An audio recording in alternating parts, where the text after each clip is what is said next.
Sydney's Amaroo Park Raceway. We're preparing for round 8 of the Shell Ultra Australian Touring Car Championship. We're riding around with Racecam with Alan Grice at the moment. And Gricey, of course, has a job ahead of him, as have all the Commodore drivers this afternoon. We've already been through the grid for you. As you recall, pole sitter for today's race, George Fury, in the Peter Jackson Nissan Skyline, and sharing the front row with him, teammate and series leader Glenn Seton. What a great way to go into round 8 with, of course, the grand final still to come a fortnight from today at Sydney's Amaroo Park Raceway. Row number 2, of course, made up Queensland's Dickie Johnson in car number 17, the Shell Ultra Cosworth Sierra. Car number 4, number 12 for JPS BMW, Ludwig Finau. From 5:35, Andrew Madecki in the Oxo Supercube Sierra. Then Brocky, car number 05 for the mobile team, and right behind him for Bob Jane T-Mart's Alan Grice in the Chickadee Commodore. And then the third of the Commodores, car 8, or car 11, Larry Perkins starts out of position 8. Jimmy Richards, Colin Bond, Longhurst and Hansford round out the 12. Surprisingly good performance in qualifying by Colin Bond in the Caltex Alpha. He's certainly up there, and the man with it all to do here today is Jimmy Richards. There's Bondy in 75, Gricey just ahead of him in the Bob Jane T-Mart's Commodore. 70 laps, what a screamer, 30 seconds away from the start. I know it's been said before, but this could well be the race of the series on the tight confines of Sydney's Amaroo Park Raceway. George Fury and Glenn Seton will lead up the hill for the first time. 10 seconds away from the start of round 8 of the Shell Ultra Australian Touring Car Championship from Sydney's Amaroo Park Raceway. Racing, getting off the line perfectly, George Fury, Glenn Seton side by side, then Dickie Johnson on the inside of Ludwig Finau. Peter Brock makes a good start. He's followed on the inside by Larry Perkins. Grice has been left behind. The Caltex Alpha of Bond goes up to the top of Peter Jackson. They drop into the loop for the first time, and it's the Peter Jackson Nissan team. 1-2. Johnson from Queensland is third. Greg Hansford made a blinder of a start off the back, and he follows them through. The exit from Valvoline, they work down to Mazda Corner. Look at them go for the first lap here at Amaroo Park. Ludwig Finau qualified extremely well and is holding that position down at the moment. Just in behind Dick Johnson, of course, the two Nissans leading the way, then Brock, then Perkins. Oh, and look at Greg Hansford serving Gary Scott. Round Scott he goes, third time this week, and will he survive? Yes, he does. How fortunate. Goodness me, nose into the traffic. Oh. Gary Scott, the first one to exit the field. George Fury round for the completion of the first lap, and only 69 to go. Across the stripe, Fury, Seton, Johnson opening a gap over Finau, Perkins. Peter Brock is the next one to go through as they work their way up the hill. Then, of course, Alan Grice just back behind them. Oh, and George getting very wide that time across the top, and Glenn Seton goes out very wide. Just finishes George with has got problems for Fury. He backed it right off, or if he did it to let Seton through for the lead, he almost called a chain reaction back behind him. That wouldn't have helped Johnson at all because he just balked on it. Now, whether or not he's going to play rear gunner a la Sandown, we'll wait and see.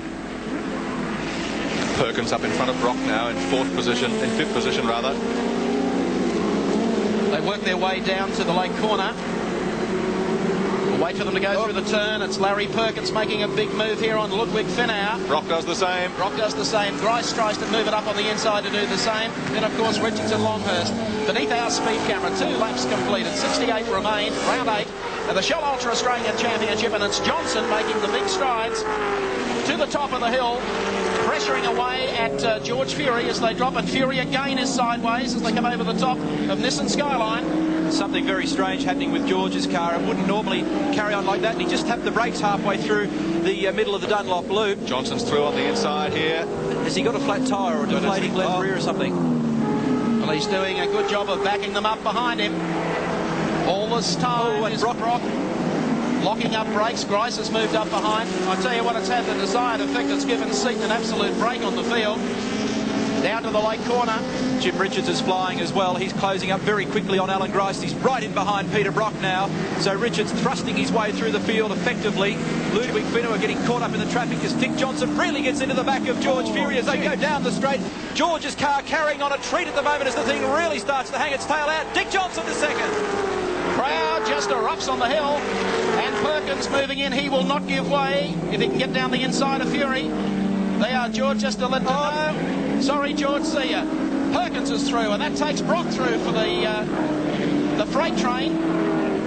Well, I tell you, Fury got a small nudge there from Perkins, but that aside, there's something seriously wrong with that car. George had a tyre problem on Friday. He just had a crook batch of tyres, and it was his left rear that gave him strife on that occasion. I wonder whether that's occurred again, and now he gets served by Jim Richards out of the way. Alan Grice flies into the action. Andrew Medicki takes his throw through on the inside. What an incredible battle. And here goes Medicki down on the inside. Alan Grice sits behind to the JPS BMW, and I think got a bit of sideways movement coming out of that turn. Across the line they go. Seton is the race leader. Johnson gaining marginally on him, followed by Perkins in third. Brock is fourth. Fifth is Jimmy Richards. Sixth then is George Fury, followed then by Alan Grice. George got by Alan Grice that time. Shot from Seven's race cam. And look at the back of the Nissan really sliding around. It's certainly not meant to be handling like that at the moment. The car wanders very wide in the loop, and George will be very unhappy with the way it's performing. He's a long way offline, gets out onto the ripple strip.